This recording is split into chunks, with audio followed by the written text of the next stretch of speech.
পৃথিবীর যেই প্রান্ত থেকে যারা দেখছেন সবার জন্য শুভকামনা, ভালোবাসা। প্রিয় দর্শক, রাশিয়া কি পৃথিবীকে বড় কোনো সারপ্রাইজ দিতে যাচ্ছে? পৃথিবীর গণমাধ্যমগুলো বলছে রাশিয়া যে কোনো সময় পারমাণবিক অ্যাটাক চালাতে পারে। কোন দেশে, কেন, কি কারণে, কি করবে আমেরিকা? অন্যদিকে এবার চীন, ইরান যৌথভাবে মাঠে নামছে আমেরিকার বিরুদ্ধে। বড় রকম বেকায়দায় পড়ে গেছে ডোনাল্ড ট্রাম্প ইরানকে নিষেধাজ্ঞা দিয়ে। পাশাপাশি মার্কিন প্রেসিডেন্ট ডোনাল্ড ট্রাম্প বলছেন ইরানকে আলোচনায় ফেরাতে তাড়াহুড়ার কোনো কারণে ইরান সময় নিয়ে অপেক্ষা করতে পারবে। এছাড়া আরো রয়েছে আন্তর্জাতিক বিশ্বের অনেকগুলো গুরুত্বপূর্ণ খবর। প্রিয় দর্শক, ইরানকে আলোচনায় ফেরাতে কোনো তাড়াহুড়া নেই বলে আন্তর্জাতিক গণমাধ্যম আল জাজিরাকে জানিয়েছেন ডোনাল্ড ট্রাম্প। মার্কিন প্রেসিডেন্ট ডোনাল্ড ট্রাম্প এই গণমাধ্যমটিকে বলেন, কয়েক মাস আগে যুক্তরাষ্ট্রের শুরু করা সংঘাত নিরসনে ইরান কবে আলোচনার টেবিলে ফিরবে সে বিষয়ে তার কোনো নির্দিষ্ট সময়সীমা নেই। ট্রাম্প বলেন, আমার কোনো সময়সূচি নেই, একদমই নেই। আমার কোনো তাড়াহুড়াও নেই, আমার আদৌ কোনো সময়সূচি নেই। বুঝতে পারছেন কে বলছে? ট্রাম্প। বুধবার আল জাজিরার এক সাংবাদিককে ট্রাম্প একথা বলেন। এর আগে ইরানকে আলোচনায় ফিরতে তিনি কতটা সময় দিচ্ছেন এমন প্রশ্নের জবাবে মার্কিন প্রেসিডেন্ট ডোনাল্ড ট্রাম্প একথাগুলো বলেন। তিনি বলেন, আমরা বিশাল ব্যবধানে জিতে গেছি। তাদের দেশে ব্যাপক মুদ্রাস্ফীতি হয়েছে, তাদের অর্থনীতি ভেঙে পড়ছে, তারা নিজেদের জনগণের সঙ্গে খুব খারাপ আচরণ করছে, তারা বহু বিক্ষোভকারীকে হত্যা করছে। কে বলছে? ট্রাম্প ইরানকে নিয়ে। আমার কোনো নির্দিষ্ট সময়সীমা নেই, যা যা করার দরকার তাই করব। সামরিক হামলার চেয়ে অর্থনৈতিক পদক্ষেপ বেশি কার্যকর কিনা জানতে চাইলে ট্রাম্প আল জাজিরাকে বলেন, আমি মনে করি দুটোই কার্যকর। এই শুক্রবারে ইরানের বিরুদ্ধে মার্কিন যুদ্ধ শুরু হওয়ার 6 মাস পূর্ণ হবে। এই মন্তব্যগুলো মার্কিন প্রেসিডেন্টের পূর্ববর্তী বক্তব্য থেকে ভিন্ন। 28শে ফেব্রুয়ারি যুদ্ধ শুরু করার পর ট্রাম্প বারবার এই সংঘাতের দায়িত্বকে খাটো করে দেখেছিলেন এবং এক পর্যায়ে বলেছিলেন যে এটি 4 থেকে 6 সপ্তাহের মধ্যে শেষ হয়ে যাবে। কিন্তু আজ সেই 28 ফেব্রুয়ারি থেকে আজ ধরেন কয় তারিখ? আজ 26 তারিখ আগস্টের। কি হয়েছে? ইরানকে পরাজিত করতে পেরেছে? পারেনি। বরং আমেরিকা একটার পর একটা নতুন নতুন সংস্করণ যোগ করছে। গত জুন মাসে যুক্তরাষ্ট্র ও ইরান একটি 60 দিন মেয়াদী সমঝোতা স্মারক স্বাক্ষর করেছিল, যার আওতায় হরমুজ প্রণালী দিয়ে যান চলাচল, ইরানের উপর থেকে নিষেধাজ্ঞা প্রত্যাহার এবং তেহরানের পারমাণবিক কর্মসূচি মোকাবেলার উপর নিয়ে আলোচনা শুরুর মতো বিষয়বস্তুগুলো অন্তর্ভুক্ত ছিল। একটা বিষয় আমরা এইটুকু স্পষ্ট হয়েছে যে ডোনাল্ড ট্রাম্প তিনি ইরানকে নিয়ে যে এক্সপেরিমেন্ট করছেন, প্রতিটি এক্সপেরিমেন্টে তিনি হারছেন, আর হারছেন বলে তিনি নিজেকে জয়ী করছেন। অর্থাৎ তিনি বলছেন যে আমরা জিতে গেছি। আদৌ কি তিনি জিতে গেছেন? তিনি জিতে গেলে তার বক্তব্য এই ধরনের হতো না। পাশাপাশি ইরানের আইন ও আন্তর্জাতিক বিষয়ক উপপররাষ্ট্রমন্ত্রী কাজেম গারিবাদি বলেছেন, ওমানের সঙ্গে একটি অস্থায়ী ট্রানজিট চুক্তি থাকা সত্ত্বেও হরমুজ প্রণালী বন্ধ রয়েছে কারণ আমেরিকা এখানে আমাদের সাথে প্রতারণা করেছে। এটা হলো তাদের বক্তব্য। দর্শক, পাকিস্তানে একটা দুর্ঘটনার খবর আছে, একটু আমরা আপনাদের দিতে চাই। আজ বুধবার সকাল 6:30টায় 46 বছর বয়সী আরিফ রানা একটি ফোন পেয়ে ঘুম থেকে জেগে ওঠেন। আল জাজিরার একটি রিপোর্ট। তিনি বলছেন, আরিফ রানা ইসলামাবাদের বৃহত্তম সরকারি হাসপাতালে Pakistan institute of medical science এর প্রসূতি বিভাগের বাইরে তিনি ঘুমিয়েছিলেন। হঠাৎ করে তিনি জানতে পারেন যে তার একটি কন্যা সন্তান জন্ম নিয়েছে এবং তাকে হাসপাতাল জেনারেল ওয়ার্ডে ভর্তি করা হয়েছে। পরবর্তী তিনি সেখানে যান এবং তিনি জানতে পারেন সেখানে অগ্নিকাণ্ডের ঘটনা ঘটেছে। বলা হচ্ছে যে এই অগ্নিকাণ্ডে হাসপাতালের ভিতর 14 জন নবজাতকের মৃত্যু হয়েছে। এটা খুবই মর্মান্তিক একটি ঘটনা। পাকিস্তানে এরকম ঘটনা একটার পর একটা ঘটছে এবং গতকালকেও আমরা দেখেছি যে এরকম কিছু দুর্ঘটনায় অনেকের প্রাণহানির খবর পাওয়া গেছে। খুবই দুঃখজনক একটি ঘটনা পাকিস্তানের। আর অন্যদিকে চীনের একটি ঘটনা পাওয়া গেছে চীন এবং নেপালে। দক্ষিণ চীনের তিব্বত অঞ্চল সীমান্তবর্তী উত্তর নেপালে আকস্মিক বন্যা ও ভূমিধস ব্যাপক ধ্বংসযজ্ঞ ঘটিয়েছে। এতে প্রায় 100 জনের মৃত্যু হয়েছে এবং কয়েক হাজার মানুষ এখনো নিখোঁজ রয়েছে।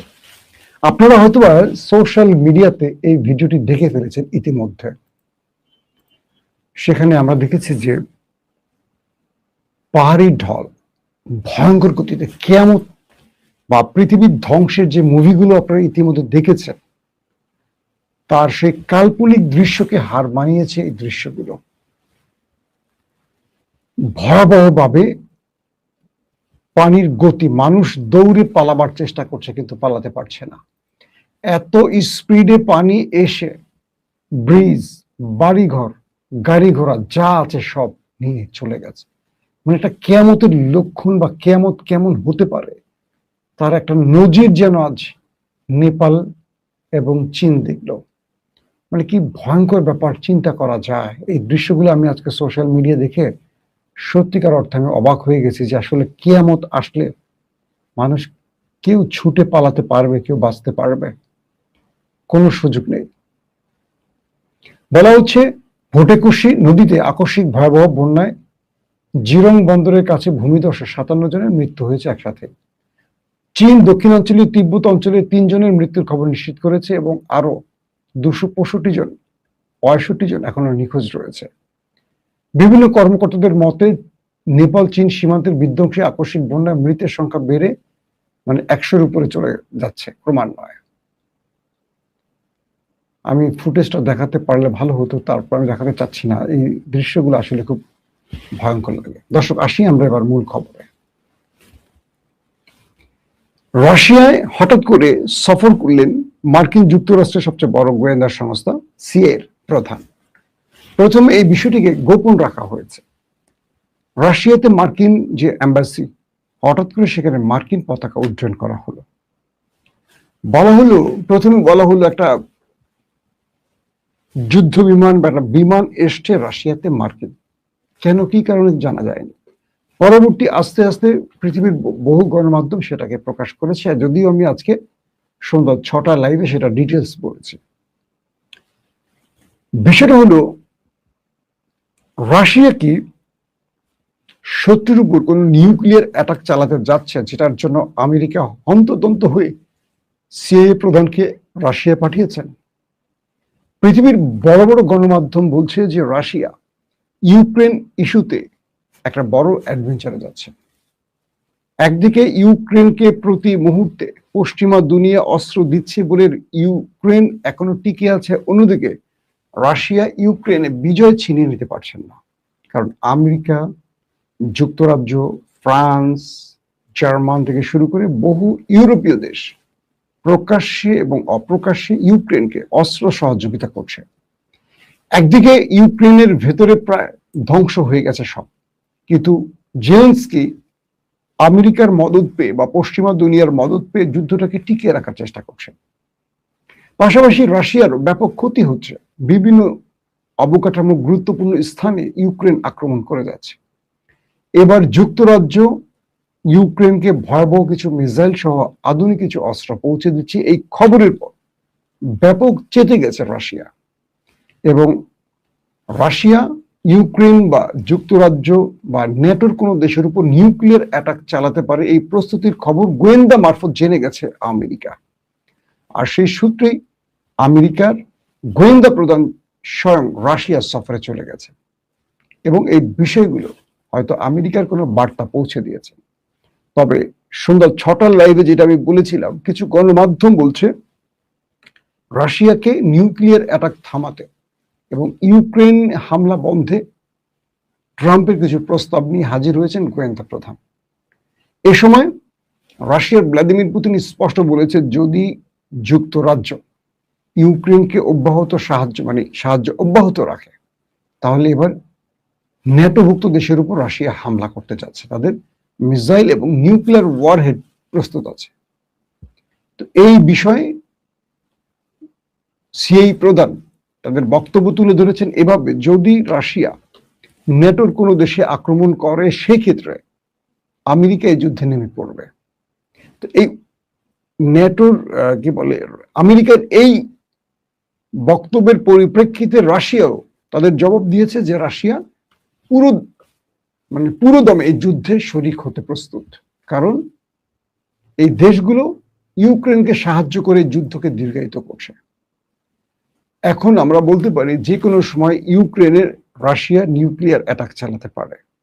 পাশাপাশি যারা তাকে সাহায্য করছে, যুক্তরাজ্য সহ বাকি যে দেশগুলো, তাদের উপর রাশিয়া যে কোনো সময় নিউক্লিয়ার অ্যাটাক চালাতে পারে।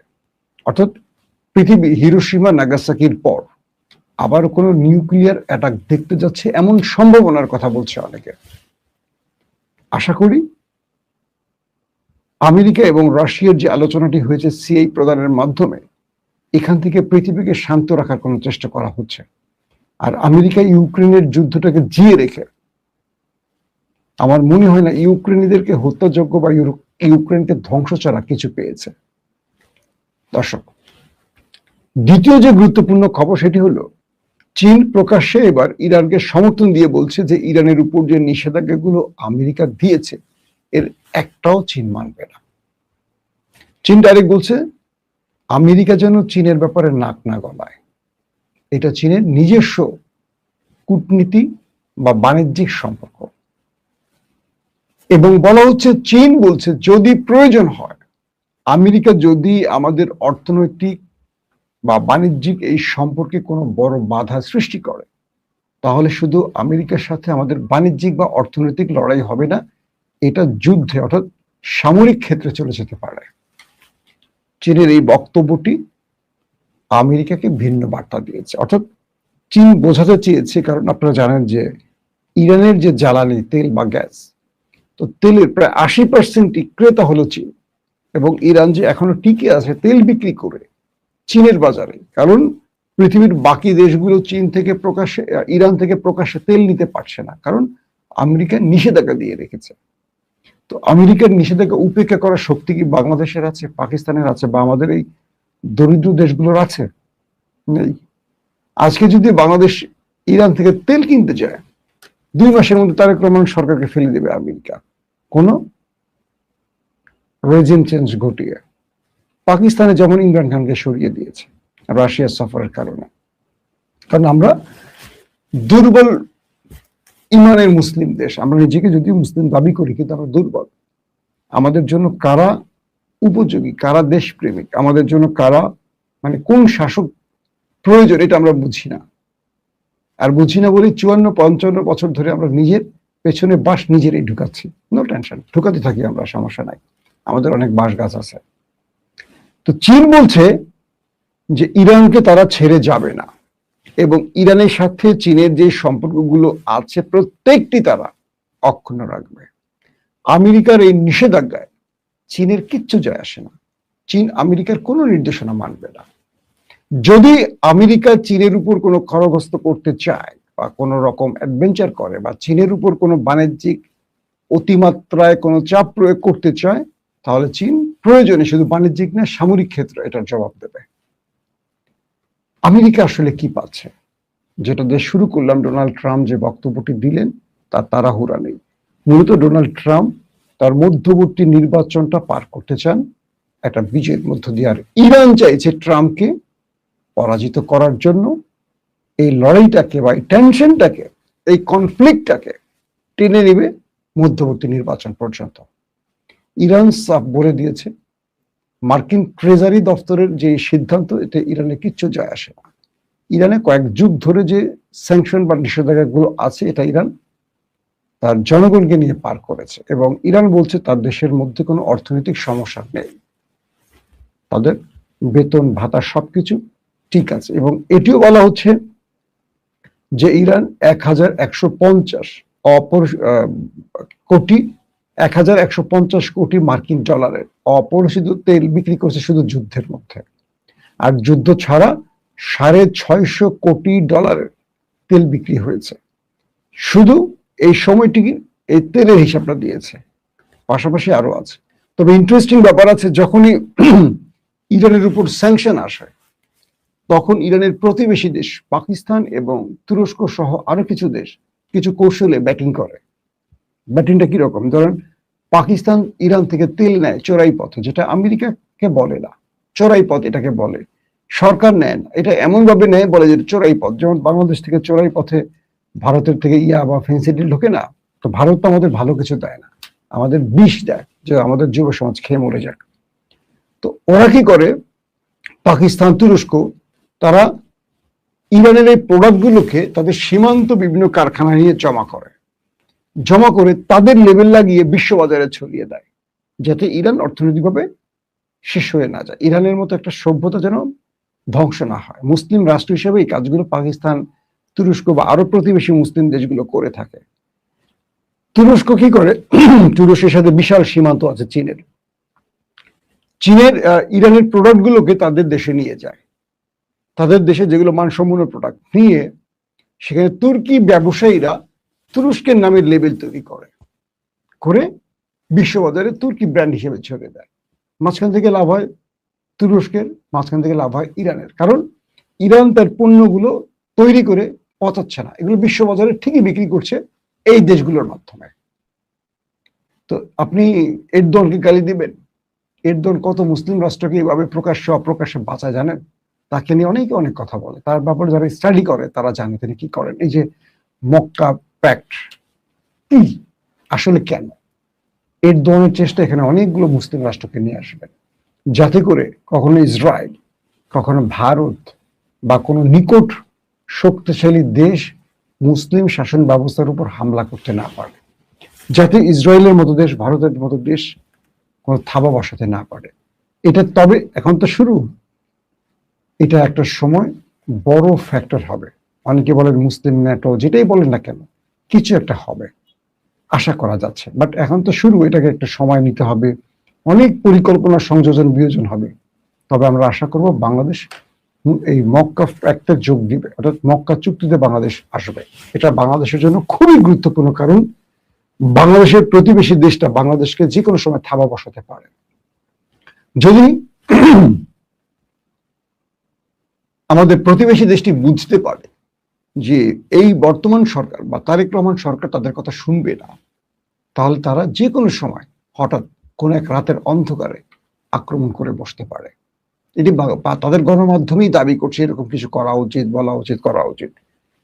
কারণ বাংলাদেশের চারদিকে সাগর, আর ভারত আমাদের প্রতিবেশী ল্যান্ড বর্ডার দিয়ে কোনো বন্ধু রাষ্ট্র নেই। আমাদেরকে সাহায্য করার জন্য চীন বা পাকিস্তান আমাদের প্রতিবেশী দেশ না, তারা অনেক দূরে আছে কি ভারত আর বঙ্গোপসাগর। তো এই মুহূর্তে চুক্তি করলে সেই সব দেশের বেজ আমাদের দেশে আসতে পারে, তুর্কি পাকিস্তানের বেজ আমাদের দেশে আসতেই পারে। আমরা আমাদের নিরাপত্তার জন্য, যেমন তুরস্কের বেজ কোথায় আছে, সিরিয়াতে আছে, কুয়েতে আছে, দুঃখিত কাতারে আছে, আজারবাইজানে আছে, এরকম কয়েকটা দেশে আছে। তো বাংলাদেশের সাথে চুক্তির পর বাংলাদেশ যদি তুরস্ক বা পাকিস্তানের কোনো বেজ আসে, তার মানে কি পাকিস্তান তো 10টা পারমাণবিক আমার দেশেও নিয়ে আসতে পারে। বাংলাদেশ যদি বলে যে তোমার তো অনেকগুলো পারমাণবিক আছে, তুমি 20টা আমার দেশে বসাও, ঢাকাতে 10টা বসাও, চিটাগং, ফেনী বা রংপুর এই পয়েন্টে কয়েকটা বসাও, তোমাদেরকে তোমরা নিরাপত্তা দিবে, আমরা তোমাদের অর্থ দেব। তো তোমরা যখনই বাংলাদেশে 10-20টা নিউক্লিয়ার বসে পড়বে, ভারত আর অ্যাডভেঞ্চার করবে না। মনে রাখবেন, নিউক্লিয়ার সমৃদ্ধ রাষ্ট্রের সাথে কোনো দেশ সহজে যুদ্ধে জড়াতে চায় না। যেমন পাকিস্তান এবং ভারত, তারা বুনিয়ান মারসুস যেটা হয়েছিল কয়েকদিন, মাত্র 3-4 দিনের যুদ্ধ থেমে গেছে। আজকে ইরানের যদি নিউক্লিয়ার থাকতো যুদ্ধটা লম্বা হতো না, থেমে যেত, কারণ ইরানের কাছে নিউক্লিয়ার নেই। এটাই হলো শত্রুর জন্য সবচেয়ে বড় প্লাস পয়েন্ট। তো বাংলাদেশকে অবশ্যই পাকিস্তানের সাথে একটা শক্তিশালী সামরিক কি বলবো জোট শুধু নয়, চুক্তিতে আসতে হবে। কারণ ভারতকে যাই বলেন না কেন, ভারত পাকিস্তানকে বাঘের মতো ডরায়। তারা যতগুলি ফ্রন্টে যুদ্ধ করছে তাদের গণমাধ্যম বাদ দেন, তাদের সিনেমা বাদ দেন, মূলত কারা জিতছে আপনারা আমরা কম বেশি জানি। তাদের সিনেমায় তারা পাকিস্তানকে দোলে মুচড়ে ভাঁজ করে ফেলে, মানে একজন হিরো পুরো কয়েক হাজার লোক মেরে ফেলে, অদৃশ্য শক্তি এসে যায় তাদের মধ্যে। বাস্তবে আমরা বুনিয়ানো মার্সে দেখছি কি ধোলাইটা খাইছে পাকিস্তানের হাতে তারা। সো আমাদেরকে যারা এখন ৭১ ইস্যুতে বিভাজিত করবে, এরা হলো সব ভারতীয় চর, এরা হলো বাংলাদেশের বিরোধী শক্তি, এরা হলো ভারতীয় রাজাকার।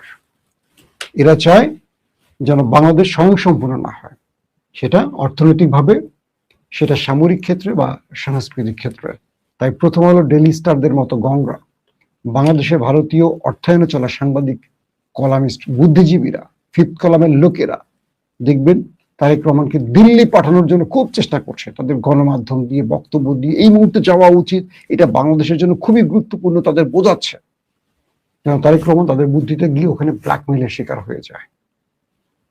তো আমরা একটা কথা বলবো, ২৪শে আন্দোলনের পর বাংলাদেশ ভারতের সাথে সম্পর্ক করবে অনেক হিসেব নিকেশ করে। অবশ্যই আমরা ভারতকে বন্ধু রাষ্ট্র হিসেবে দেখতে চাই, একটা বৃহৎ রাষ্ট্র বলে না। ভারতের সাথে আমাদের অনেক সম্পর্ক, অনেক কিছুর কালচারের মিল আছে, অনেক কিছু আছে। ভারত আমাদের বন্ধু হবে তখনই যখন দুই পক্ষ সমতার ভিত্তিতে বন্ধুত্ব হবে, শাসন আর শোষণ নয়। প্রত্যেকে ভালো থাকবে। আল্লাহ হাফেজ।